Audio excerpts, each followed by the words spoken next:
Daugelis vairuotojų žino, kas yra sedanas, hatchbackas ar crossoveris. Tačiau tik retas supranta, kas yra alkovenas, kas yra dalinai ir kas yra pilnai integruoti kemperiai.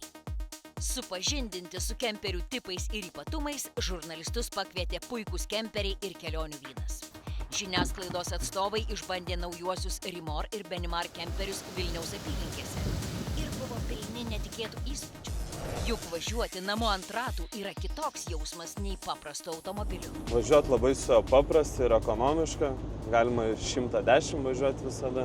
Renginio vyšnia ant torto tapo pats didžiausias ir brangiausias kemperis – Morelo Grand Empire. Čia geriausias gamintojas dabar Europoje buvo. Kemperio kaina 850 000 eurų. Čia yra Mercedeso Actros vilkiko šasi su galingiausiu įmanomu varikliu 12,7 litro, 530 arklių, 2600 sukimo momentas.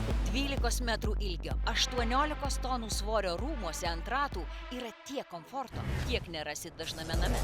Bendrovės kemperių vynas duomenimis Lietuvoje yra apie 10 ištaigingų Morela kemperių. Su kemperiais žmonės labai daug keliauja ir matau tokį amerikoniško standartą didelį, matyti 3 kambarių būtų ant ratų, tai toks santykis yra geras.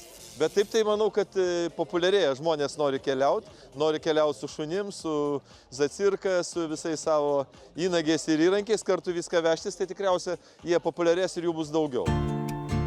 O jeigu esi kuklesnis kemperistas, poreikius pilnai patenkins paprastesni Rimor ir Benimar namai ant ratų, kurių kainos prasideda nuo 50 000 eurų.